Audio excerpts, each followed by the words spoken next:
second here. I'm going to pull up the agenda. Good morning, everyone, by the way. Thank you for joining us this morning. I apologize in advance for a little bit of groggy throat. For whatever reason, the allergies are hitting me hard this morning. So,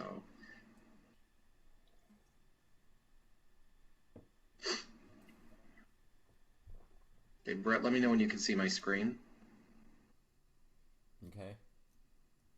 Yes? No, I was just acknowledging. I'll let you know when I see Okay. it. Okay.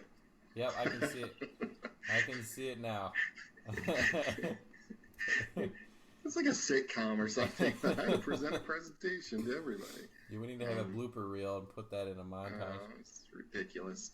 Please tell me you're not recording this, Brett. Oh, yeah, I am. Oh, great. All right, everybody. Okay. Good morning. This is going to be covering Search Retargeting Part 2. We kind of want to go through the processes of you've sold a campaign, now what? We know that there's some intricacies here. Brett and Dean have been on the front line taking care of going through some of these processes, developing some of these processes in some cases. And so we wanted to go through with everyone what you need to do once a search retargeting campaign has been sold. So what we're going to cover today is the forms. I'm going to put up the pixel request form, the keyword targeting search retargeting form, and going over what to put in there and how to fill it out. And then Brett's going to be covering this actual scheduling on Orderhub, some steps you need to follow to place the order, and then some of the information you're going to need to have ready when you're getting that order set up. And we're going to be talking about that. Then we'll have some open discussion about this. So let's just go ahead and get going. Let me get the first form. So the first form you're going to want to fill out once you've sold the campaign is the pixel request form. This pixel creation is actually going to be sent over to Jeannie Tafoya, and it's necessary to actually have the retargeting work. It's that little bit of code that is going to be attached to those kind of searches that we're going to be attaching the keywords, and it is definitely something that you need to have done. So to fill one out, everybody should have a blank copy of this. I will be emailing out, or I should say resending out, the blank versions of both forms after the meeting. So under market city name, you want to put our market. So for Livingston, you'd put Livingston Daily. For us, it would be O&E. Okay. Advertiser's name, easy enough to fill in. Bob's Market. Campaign dates. You want to be very specific here. It's going to be important to put in the start date and the end date. So for example, if you have a 3-month start date, pop down the menu. Realize too, and this is something that's just preset, the menu, the date that you would put in, it says July 2012.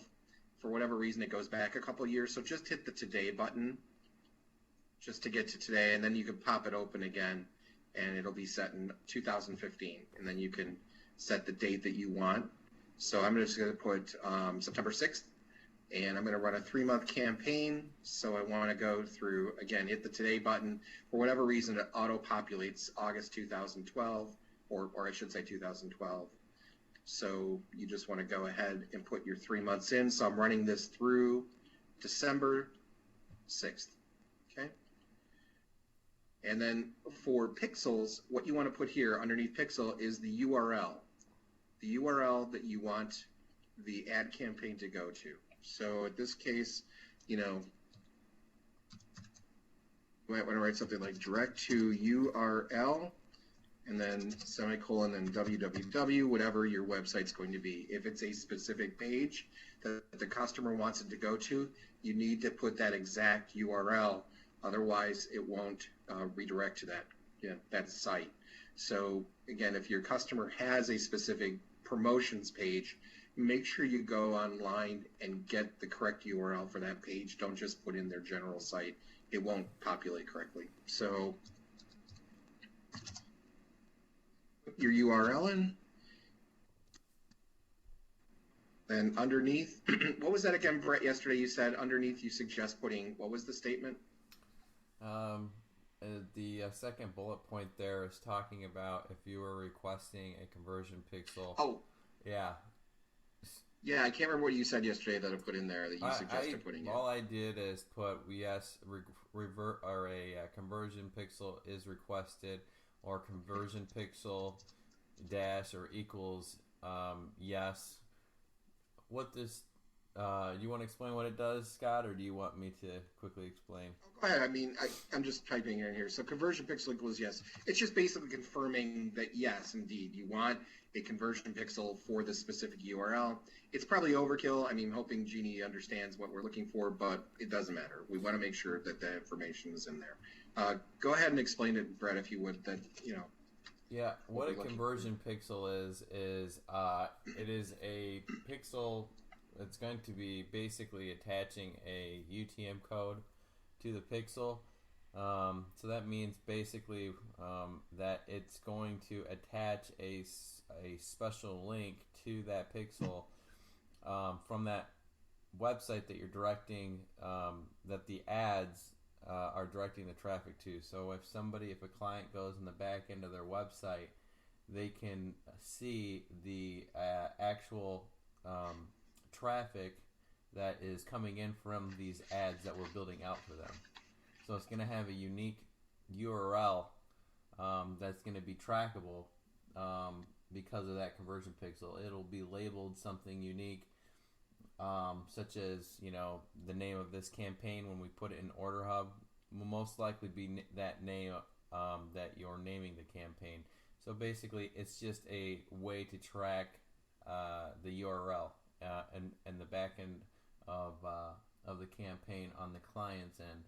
Like if you're directing the traffic towards a website, you'll be able to see that the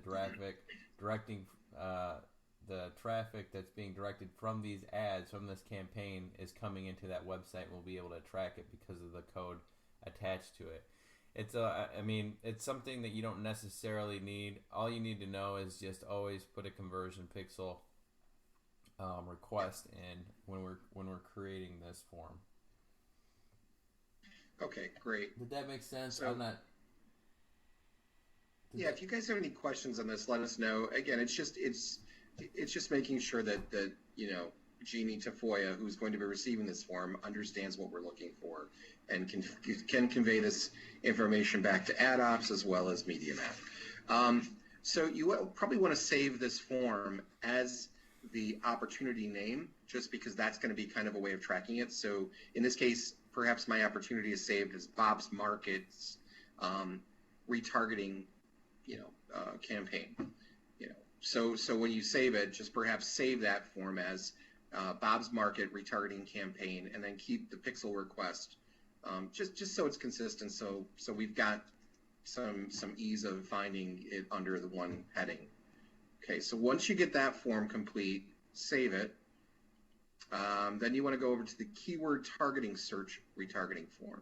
So again, you want to put in the market here, the advertiser's name again.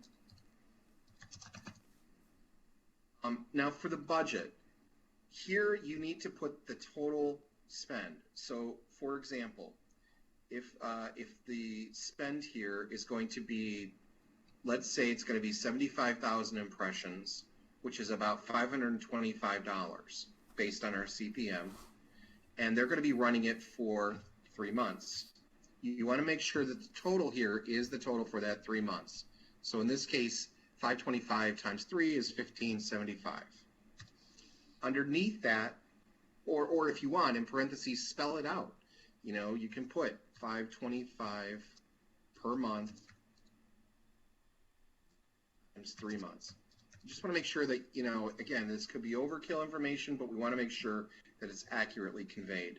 Underneath all that, so if you tab down, you want to put also the number of impressions. So in this case, as I said, 75,000 impressions per month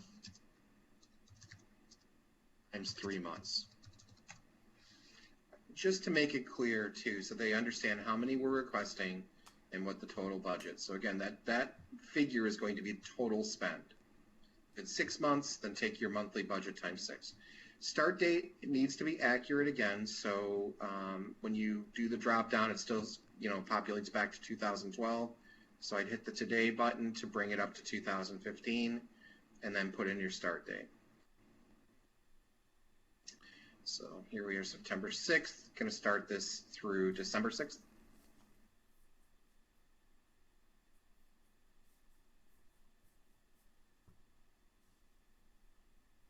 Okay. The next part is the keyword list. So based on the spreadsheets that we've created when you've done your keyword searches, here's where you're going to want to paste that list. And let me just pull one up real quick here. Give me a moment, Brett. Mm-hmm.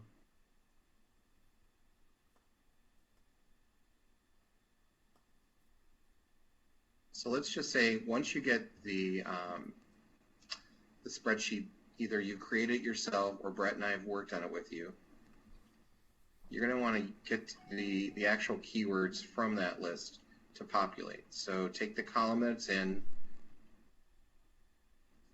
I'll sample, copy that information, go back to your form, and just basically paste it there. It'll just actually give them, the right information, the right keywords that you're looking for, and it will automatically go to the next page depending on the length. You might have, if you've got a lot of keywords, multiple pages. That's okay. We want to make sure that all of this information is correctly conveyed back to Jeannie Tafoya, and so that she can get the right information to our ad ops, central ad ops, and that gets to media math. So it's really important. I would also suggest maybe just going through here too, just to kind of make sure, give it a second once over, run through, see if there's any keywords that you realize that you don't want in the list. It won't hurt to just give it another look over. So once that's complete, the bottom part is going to be filled out by ad ops. So at this point, you can save this form.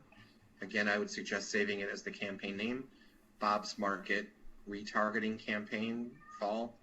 Whatever you want it, whatever the opportunity name is in Salesforce, you might want to have some consistency with the naming of your form. And then you have those two forms complete. You want to email them to Jean Tafoya. That's your next step. So Brett, at this point, I'm going to turn over the presentation to you, and then we can talk about ad ops, or excuse me, at Orderhub. Okay. Yep. One thing that Scott, that I was gonna talk about real quick. Okay, sure. Was on those forms when you're putting the market name and the city and I would put the city in there. I'd put in O&E, and sure. I just put in wherever your location's at. So like for us, it was Livingston, Daly, Howell or whatever. At this point, that is basically all that we need to do from that end. Just as a caveat, Gina Tafoya, she is. We're kind of paving new ground here with the search retargeting. So one of the persons, if you're having trouble with any of the processes, and maybe if Jeannie's, if you're having help that maybe from Jeannie and she's not clear on something. Rosemary Farquhar is the other ad ops person that Port Huron actually works with. It's their ad ops person. She's the one who's actually created the campaigns for search retargeting out there. She's pretty much the one who's most familiar with this. So if we're not getting an answer from her, if we're needing some more information, and if Jeannie's out. And you need if you need some information, she's the go-to person at this point for search retargeting or anything with retargeting at this point. This is kind of a new path that we're paving, on our sites with this, and really a lot of the state too.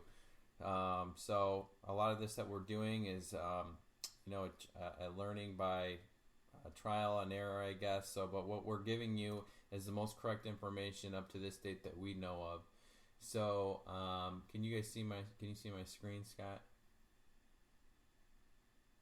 Yes, we can see it. You might want to blow it up a little bit larger, though. I know that yesterday it was. Okay. What I'm going to do here is I'm just going back into an Orderhub that we've done for our first campaign that's still actually in the process. We're now past the Orderhub stage. We just actually got out of it, a few days ago. And now we're in the ATOL and the creative stage, but I'm just going to open up one of the orders that we've had for this particular client. So let me just open up, and I'll show you all this. Actually, this is a real live campaign that we've been working on, so you can understand, what the information is back here. And Scott, you said that now you guys have an Orderhub person, or is it just is it you and the reps that are doing it? So you guys have an Orderhub person, because some sites do have just an Orderhub person that does this. It's kind of a mixture. Okay. The reps do orders. Okay. We also do have some folks at the office that help with Orderhub as well. So I didn't know it's kind of a mixture of both. I know Kelly's really good with Orderhub. Grace is good with Orderhub. So we've got a lot of folks with their hands in it. Okay. Let me see if I can blow this up. Let me get a little zoom up a little bit here more. Oh, wrong way. Yeah. Can you see this? How's my screen look? Yeah, it's a little bit better. That's better. That's good right there. I'm just zooming up on this so we can kind of see, but perfect. Okay, so this is already information that's been submitted, so I'm just going to quickly walk through this, and then I really would like you guys at the end to participate if any questions, and if Kelly or Grace, if you have any questions about this, if you guys are doing a lot of the orders in Orderhub. Okay, so I don't have the option to drop down because this already has been processed, but I can just show you, what we did select. So if any of this looks familiar to you, to everyone, we have the advertiser, which is the complete battery source, which is the one that we've been working on, our first one. The media type, we have the media type, which is local.com or DMS. You want to select audience extension for search retargeting, advertiser information product, and you want to select audience extension in your site. So in this, your guys' case, it would be O&E or Hometown Life or whatever this drop down becomes. And be careful, just as a warning, it always defaults back to Detroit. There's a lot of DMS orders that I put in before, and if I'm trying to make a change on this order, I've had to actually go back and rechange, the information for what segments it's or what region it's falling under. So you always want to make sure that you're selecting this, and you're always making sure that it's in your right site, because it does default back to Detroit. Advertiser domain is just the home page. Like I said, I've got a lot of this information on how to fill this out has been through Rosemary Farquhar. She's, like I said, the ad ops person who is in charge of Port Huron, and at this point she is more knowledgeable in the process on because she actually does Orderhub for Port Huron and a lot of the other sites. But she does the order entry version of Orderhub, which would be the sales in, on which you're viewing this screen, and the ad ops specialist actually has a different version of Orderhub, which is Orderhub production. So she does both, so she's familiar with both. Typically, your ad ops person, like our ad ops person is Jeannie Tafoya, she's only familiar with Orderhub production, which her screen and all the information on this end is she's unable to view and unable to edit and unable to see. So a lot of this information I've got from, at this point, Rosemary. So if you do have a question back here, Jeannie can point you in the right direction with that. But the advertiser domain, from what Rosemary said at this point, was you just put the home page. You don't need to put the specific URL that you're linking the campaign to, like Scott had just shown with the search retargeting or the pixel request form. Actually, you can just put the home page. So in this case, it's just completebatterysource.com. The advertiser vertical, there's many options. We just picked consumer goods as that made sense to us. It's a store that has all different types of batteries, so it's consumer goods. The strategy pixel name is the campaign that you're going to name this over in this section underneath your order number as the campaign name. You can just choose to call it. So I always include the advertiser and then I name the campaign. In this case, complete battery source search retargeting campaign 1. So you can just put that same label under the strategy pixel name. Strategy information, strategy type is remarketing. Chooses the date ranges. You want to make sure that this lines up with what Scott was showing you on the forms for pixel request form, and also the search and marketing or keyword request form. Make sure that your billing durations are matching up with your month durations there. So in this case for us it was 92 days. Billing installments is going to be 3 because that's over 3 months.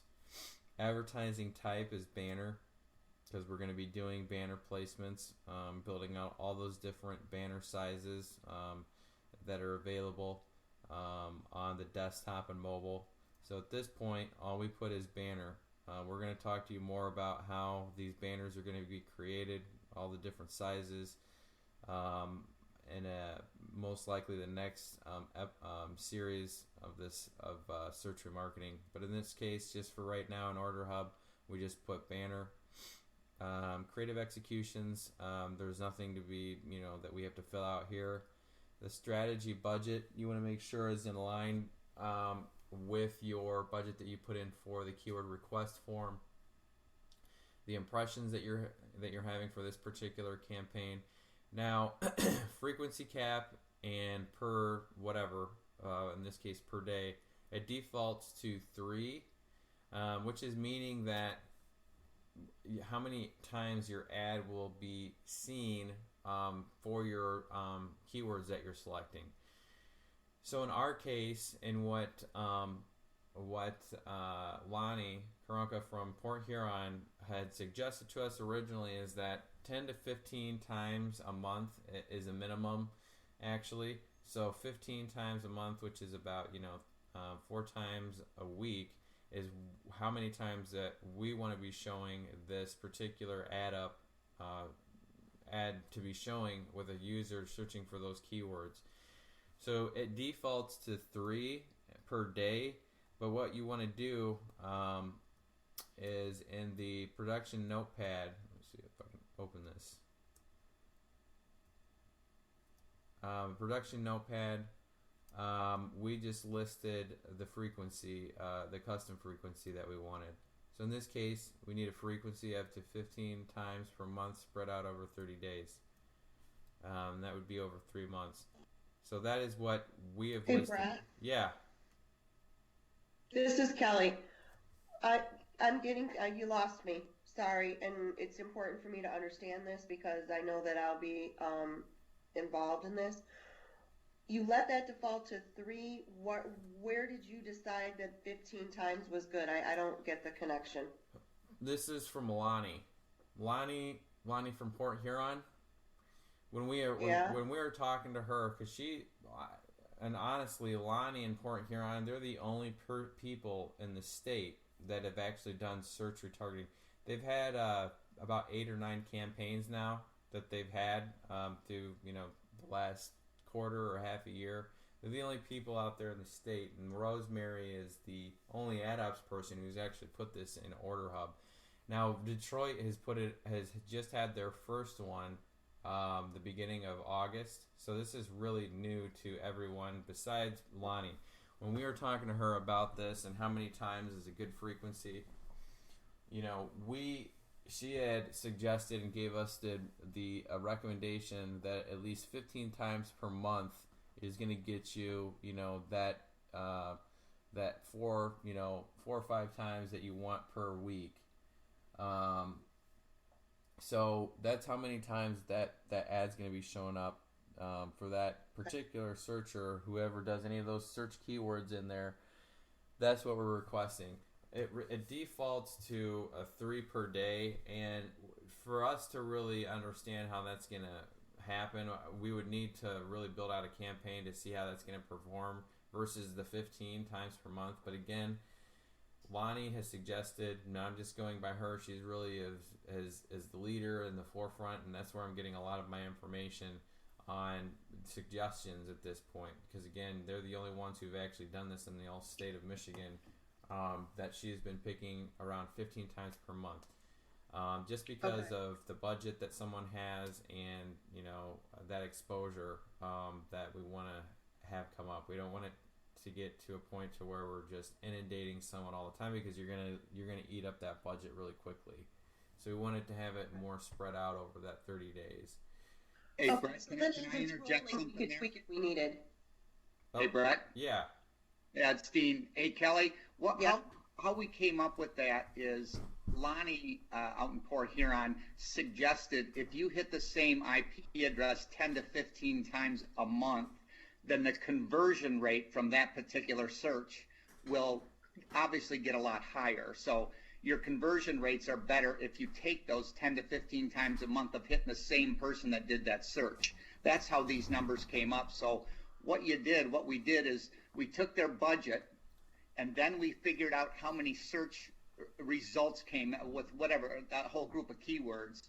And then we times it by 10 or 15. So if there was 5,000 total searches that happened, we took times 15, made 75,000 impressions, because we know we wanted to hit those 5,000 people 10 to 15 times over a 30-day period, because the conversion factor would be higher with them. So that's how that's set up, if that makes sense to you. Dean, if I can interject too, Dean, that also meets the minimum of $500. So it's 75,000 impressions. You're at $525 a month, so you've gotten past the minimum. That's correct. You know, and the bad thing about the campaign that we're pulling up right now is there was 3 different individual campaigns sold under one campaign, and I know that's confusing, but so this is a really complicated one that Brett pulled up, but it's one that we've been working on that's just been a nightmare. But this is why, and I would suggest to everybody to, and I'm sure Brett would too, never, if possible, develop 3 different campaigns under one, which means this person wanted to sell 3 different product lines. So we wanted search pulled on each product line. And so we set up campaigns for each search under whatever product that he was trying to sell. It is really gets to be a nightmare trying to put the budget together for this. So I would highly recommend just do one poll, one generic, you know, whether you plug his website in there or whatever he wants to sell, whatever this person wants to sell, and do a one campaign under that, which is what I've done after this initial one. We have the option to do this, but I'm just telling everybody it is a nightmare trying to book this thing. Yeah, and just to say, in the order notepads right here, this is what Dean's talking about, that divide up the budget by campaign 1, 50% campaign 2. At this point, I wouldn't concern yourselves with this. Like I said, we have 3 different campaigns. I mean, I brought this one up because this is the one that has the information that we first started with. But don't concern yourself. Like I said, it's not our suggestion at this point to break up individual campaigns unless a customer really, really wants it. I wouldn't recommend that right now. You're gonna get yourself in a really winding and a road, you know, with a lot of weeds, you know. So I would just stick to the basic structure of one campaign and having that budget, however you equal that out, if you want to have that over 15 or more times per month, and then whatever that budget actually ends up coming out to, and, you know, putting that in the production notepad. Brett, can I ask a quick question before you go on? So the frequency cap where it says 3 and then per day, is that an open field where you can drop down to change it to, you know, perhaps like but 4 per month or 5 per month? Are those drop down menus open? The frequency cap actually increases. The frequency for 3 is the lowest you can have per day, actually the drop down per day that's the only thing that you can at this point can select on our end for our current order hub. So actually, it only increases the frequency per day. So for this type of frequency, you would need a very large budget to fill out those impressions over a month. That's why we want to spread it out less over a month and more frequent during a specific day or a day. It has I think the frequency cap goes to 8 per day, and that's just in our opinion. And talking to Lonnie, that's just a lot of budget, a lot of impressions being eaten up, and the budget just starts to increase actually just dramatically when you start doing it per day especially. So yeah, there's drop downs, but it only starts to get more frequent actually than the 3 per day. That's why. So that's the lowest choice. That's the one you need to go with, and then put the notes in the production notepad about what you want to do. Right. Yeah. Yeah. Okay. Okay. Scott, one injection. What you just said is exactly true. It doesn't even give you the option to do 10 to 15 times a month. This is their minimum, like Brett was just saying, 3 per day. Well, if you figure that out on a budget basis, you're going to blow through the budget here in the first 2 weeks. So what we did is we put 3 a day, and then we went right into the production notes and spell out exactly what you want them to do. Okay.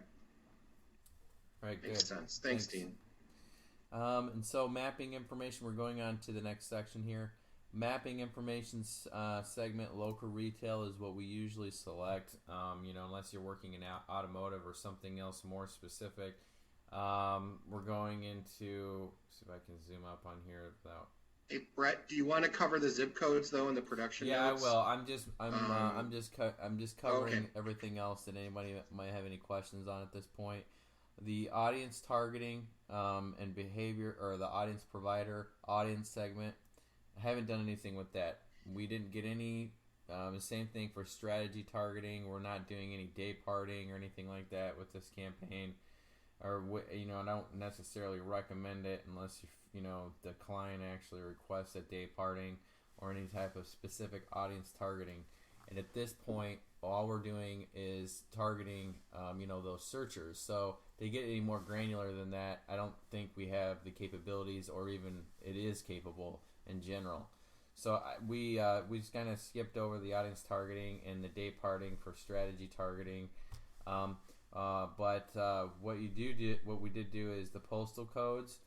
Now, this is sort of important, what I'm about to say, because we found out kind of the hard way that when we're doing when we're looking up the keyword volume in Google Keyword Planner, and we're looking and we're segmenting off a certain map on Google Keyword Planner, let's say a certain area, let's say like Livingston County, or a certain township, or a certain city. Google actually, on the Keyword Planner, they don't break things out. I mean, you can get things by zip code, but typically they're doing it by city, township, and county. And you can get some zip code in there, but it's primarily those 3: city, county, and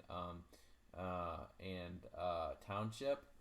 So what we ended up doing here, because just to let you know the back end a little bit on how Media Math puts this together, is that when we send this information to Gina Tafoya, and then she sends it to Central Ad Ops, communicates to and puts this information within Media Math. But Media Math, in order to get these sites populated and to get those keywords, covering that area that we are targeting on the Google Keyword Planner, they're only allowed to take zip codes. So really, when you segment off on Google Keyword Planner, when you're doing the targeting back there, you want to see the map that you've targeted on Google Keyword Planner. Then you want to open up a separate map, like on Google, for zip codes in Michigan, or zip codes in your county, or whatever you're segmenting off. And at this point, we're without knowing anything else on how to better improve this process, we are just looking at that map for a zip code map and reflecting the area that we've highlighted on Google Keyword Planner, and then taking those zip codes from that map and then inputting them here into the production notepad. I know that's a lot to kind of like wrap your head around, but did that make sense, Scott? Yeah, I think so. It's just basically one of those things to have ready when you're putting the order in is the zip codes of all the areas you want to reach. Yeah, exactly. So that's just it. Just have the zip codes ready to go because it's going to be necessary. Yep, yeah, that's way easier to say it. Yeah, I guess so. Just to make sure that you are trying to get as closely matched as on the Google Keyword Planner when you're putting in those zip codes that they're covering those areas. Because remember, you're getting the keyword volume back from Google from the area that you're targeting. The other thing they said too was if you cannot get granular with this, and that's where we made the mistake. We were really trying to get real granular with the search options in a particular area, and it just doesn't match up with our ad ops or with Orderhub system. So that's what Brett's saying is we ended up having to use zip codes, and part of the area that this campaign wanted to do search in was not in the zip code included an area he did not want, and we have no options right now.